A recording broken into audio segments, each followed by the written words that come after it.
नमस्ते जी। वैदिक राष्ट्र में आपका स्वागत है। आज का हमारा विषय है वेदों में छोटे बड़ों का कोई भेदभाव नहीं है। इसके लेखक हैं खुशहाल चंद्र आर्य। आइए विषय की ओर चलते हैं। वेद ईश्वरीय ज्ञान है, यानी ईश्वर ने सृष्टि के प्रारंभ में मानव मात्र को शिक्षा के रूप में 4 ऋषियों के द्वारा, जिनके नाम अग्नि, वायु, आदित्य, अंगिरा थे, उनके मुख से 4 वेद ऋग्वेद, यजुर्वेद, सामवेद, अथर्ववेद क्रमशः उच्चारित करवाए। यानी ईश्वर ने 4 ऋषियों के हृदय में एक एक वेद का प्रकाशित किया, जिनको उन्होंने अपने मुख से उच्चारित किया। जिस प्रकार किसी एक व्यक्ति ने अपना एक भजन ग्रामोफोन पर भर दिया, फिर उसे चलाओगे तो वह भजन सुनाई देगा। अब आप ही विचारिए कि भजन देखने में तो ग्रामोफोन गा रहा है, पर वह भजन जिसने ग्रामोफोन में भरा था वह गा रहा है। ठीक उसी प्रकार ईश्वर ने अपना ज्ञान ऋषियों के हृदय में भर दिया, उनके मुख से कहलवा दिया। वास्तव में यह ज्ञान ईश्वर का है। इससे ईश्वर के सर्वशक्तिमान और सर्वज्ञ गुणों का परिचय तो मिलता ही है, पर यह काम ना तो कोई असंभव है, ना ही कोई चमत्कार है। यह सब ईश्वर की न्याय व्यवस्था के अनुसार ही होता है। ईश्वर अपनी मनमानी कभी नहीं करता, बल्कि स्वयं भी अपने नियमों में बंधा होता है। वह अपने नियमों का कभी उल्लंघन नहीं करता। वह अपनी न्याय व्यवस्था के अनुसार या किसी को आधार मानकर काम करता है। इसीलिए वैदिक सिद्धांत तर्क और विज्ञान की कसौटी पर खरे उतरते हैं।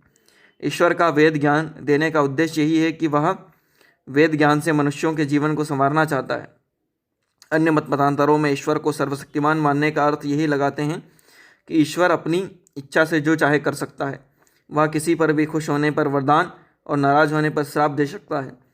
इसीलिए वह अपनी मनमानी करने के लिए स्वतंत्र है। पर महर्षि दयानंद ने अपने अमर ग्रंथ सत्यार्थ प्रकाश में सर्वशक्तिमान का अर्थ किया है कि ईश्वर अपने कामों में किसी का सहयोग नहीं लेता। कठिन से कठिन काम भी वह स्वयं करता है। इसीलिए तो ईश्वर सर्वशक्तिमान कहलाता है। ईश्वर ने सर्वशक्तिमान की यह परिभाषा बतलाकर महर्षि ने ईश्वर की सर्वशक्तिमान की यह परिभाषा बतलाकर अज्ञान, अंधविश्वास, पाखंड आदि को नष्ट कर दिया है। यही वैदिक धर्म और अन्य मतांतरों में इतना अंतर है जो वैदिक धर्म की सर्वश्रेष्ठता का परिचायक है। इस सृष्टि को ईश्वर ने जीवों के लिए अपनी कार्य क्षमता के बल पर बनाया। इसीलिए ईश्वर सबका पिता है और सब जीव ईश्वर के पुत्र पुत्रियां हैं। मनुष्य ईश्वर की सर्वोत्तम, सर्वश्रेष्ठ और अंतिम कृति है। ईश्वर ने जब अपनी पूरी सृष्टि यानी पशु, पक्षी, जीव जंतु, कीट पतंग, फल फूल, सूर्य, चंद्रमा, पृथ्वी, आकाश, जल, अग्नि, वायु उत्पन्न कर दिए, तत्पश्चात ईश्वर ने मनुष्य को उत्पन्न किया। तिब्बत के पठार के ऊपर एक कृत्रिम गर्भाशय द्वारा उत्पन्न युवा स्त्री पुरुषों के अनेक जोड़े उत्पन्न किए, ताकि सृष्टि आगे भी चलती रहे। इसका तात्पर्य यह है कि ईश्वर ने पूरी सृष्टि, मनुष्य जो अपने शुभ कर्मों को करते हुए अनेक योनियों के चक्कर लगाते हुए अंतिम लक्ष्य मोक्ष के प्राप्ति के लिए मनुष्य योनि में आता है, उसके लिए बनाई है। यदि मनुष्य इन पूरी सृष्टि का मालिक है, इसकी रक्षा, पालन पोषण, इसका सदुपयोग करने का पूरा अधिकार ईश्वर ने मनुष्य को दिया है। पर इसके दुरुपयोग का अधिकार मनुष्य का नहीं है। मनुष्य योनि कर्म और भोग की योनि है। यह कर्म करने में स्वतंत्र है, फल की पाने में ईश्वर की न्याय व्यवस्था के अधीन परतंत्र है, जबकि अन्य योनियाँ केवल भोग योनि है। इसीलिए ईश्वर ने सृष्टि में जितने जीव पदार्थ वस्तुएं बनाई हैं, वे सब मनुष्य के सहयोग, उपयोग और प्रयोग, उपभोग के लिए बनाई हैं। इनका वही उपयोग करना चाहिए मनुष्य को जिसके लिए ईश्वर ने इनको बनाया है, तभी वह सच्चा मानव है। यदि इसके विपरीत जो मनुष्य इनका दुरुपयोग करता है, यानी काट कर खाता है, तो वह मनुष्य नहीं, दानव है। जैसे ईश्वर ने अन्न, फल, सब्जी, मेवा आदि खाने के लिए बनाए हैं। गाय, भैंस, बकरी आदि उनका दूध, दही, घी खाने पीने के लिए बनाए हैं। उनके बैल, भैंस आदि हल जोतने के लिए तथा घोड़ा, ऊँट, गधा, हाथी बोझा ढोने सवारी के लिए। कुत्ता, बिल्ली, चूहा, सांप, शेर, खरगोश आदि भी किसी प्रयोजन के लिए बनाए गए हैं। इनको मार कर खाने का अधिकार नहीं है। सभी जीव ईश्वर के पुत्र और पुत्रियां हैं।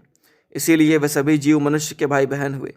वेद भी यही कहता है, माता पुत्री पुत्रो हम पृथिव्या, पृथ्वी हमारी माता है, हम उसके पुत्र हैं। इस आधार पर भी पृथ्वी पर रहने वाले सभी जीव मनुष्य के भाई बहन हुए। इसीलिए भी मनुष्य को किसी जीव को मारने का अधिकार नहीं है। इसीलिए तो भी मनुष्य किसी भी जीव को मारकर खाते हैं तो वे ईश्वर के नियमों का उल्लंघन करते हैं। इसीलिए वे दंडनीय हैं और ईश्वर की न्याय व्यवस्था उसे अवश्य दंड देती है। वेद के विषय में और अधिक स्पष्ट वेद के विषय को और अधिक स्पष्ट लिखने के लिए यह लिखना उचित है कि जिस प्रकार से ईश्वर ने मनुष्यों की 5 ज्ञानेंद्रियों के लिए 5 तत्व बनाए हैं, आँखों के लिए अग्नि, कानों के लिए आकाश, नाक के लिए पृथ्वी, जिह्वा के लिए पानी, त्वचा के लिए हवा, उसी प्रकार बुद्धि के लिए वेद बनाए हैं। जैसे 5 तत्व ईश्वर ने मनुष्य के उत्पत्ति के पहले ही बनाए हैं, वैसे ही वेदों का ज्ञान भी मनुष्य की उत्पत्ति के साथ ही दिया है। यदि बाद में देता तो पहले वाले मनुष्यों से अन्याय और पक्षपात होता, जो ईश्वर कभी नहीं करता है। वेद के माध्यम से ईश्वर ने मनुष्य मात्र को यह शिक्षा दी है कि तुमको अपना जीवन सुखी उन्नत बनाने के लिए अपने जीवन में क्या काम करने चाहिए, क्या काम नहीं करने चाहिए। यदि तुम मेरे दिए वेद ज्ञान के अनुसार चलोगे तो तुम्हें जीवन में हर किस्म का सुख शांति मिलेगी। मृत्यु के बाद मोक्ष प्राप्त होगा। जीव का मुख्य और अंतिम लक्ष्य मोक्ष ही है। जैसे हर पिता अपने पुत्रों में भेदभाव नहीं रखता, उसी प्रकार ईश्वर भी सबका पिता होने के नाते वह किसी भी जीव से भेदभाव नहीं करता। यही बात उसने वेद के द्वारा कही है। अयेष्टा सो कनिष्ठा स एतेन संभ्रतरो सा वृधु सौभाग्य ऋग्वेद। तुम में ना कोई छोटा है ना कोई बड़ा है, तुम सब भाई भाई हो।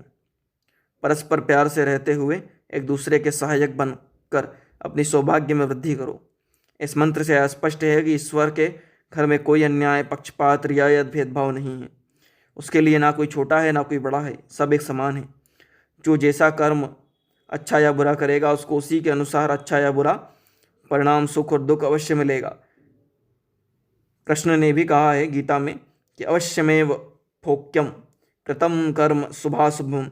जो व्यक्ति जैसा कर्म करेगा, अच्छा या बुरा, उसको वैसा ही फल निश्चित रूप से मिलेगा। इसी विषय में और समझाते हुए लिखना उचित है कि ज्ञान 2 किस्म का होता है। पहला स्वाभाविक ज्ञान, जो मनुष्य को जीवन सुचारू रूप से चलाने के लिए काम आता है, जैसे खाना पीना, सोना बैठना आदि। वह ज्ञान पशु पक्षियों में अधिक और मनुष्यों में कम होता है। इस ज्ञान के द्वारा किए गए कर्मों का फल ईश्वर जीव को नहीं देता। दूसरा नैतिक ज्ञान है, जो दूसरों से सीखने और पुस्तकों से पढ़ने से आता है। यह ज्ञान मनुष्य में बुद्धि अधिक होने से मनुष्यों में अधिक और पशु पक्षियों में कम होने से बहुत कम होता है। इसीलिए पशु पक्षी ना तो सत्संग कर सकते हैं, ना वेद पढ़ सकते हैं। ईश्वर ने वेद ज्ञान केवल मनुष्यों के लिए ही दिया है, ताकि मनुष्य उसके बराबर चलकर अपने जीवन को दूसरों के जीवन से को सुखी बनाते हुए मोक्ष को प्राप्त कर सके। ईश्वर ने वेदों में उतना ही ज्ञान दिया है जितने ज्ञान की मनुष्य को आवश्यकता है। कई व्यक्ति यह कह देते हैं कि ईश्वर ने अपना पूरा ज्ञान वेदों में दे रखा है। यह उनकी भूल है। ईश्वर में तो अनंत अथाह ज्ञान है, उसे पूरा ज्ञान वेदों में देने की आवश्यकता भी नहीं है। वेद ईश्वर के मनुष्यों के लिए बनाए गए हैं, कारण वेदों में ईश्वर ने मोक्ष जाने का मार्ग बताया है। केवल मनुष्य ही कर्म और भोग योनि से मोक्ष जा सकता है। इसीलिए मनुष्य को जितने ज्ञान की आवश्यकता है उतना ही ज्ञान ईश्वर ने वेदों में दिया है। जैसे अध्यापक में ज्ञान तो बहुत है, पर वह 4वीं या 8वीं कक्षा के विद्यार्थी को उतना ही पढ़ाएगा जितना उसके कोर्स में है। यही बात ईश्वर के लिए है। हम पुनः उसी विषय पर आते हैं कि वेदों में भेदभाव इसीलिए नहीं है कि ईश्वर का ना कोई मित्र है ना कोई शत्रु। उसके लिए सभी स्त्री पुरुष उसकी संतान है।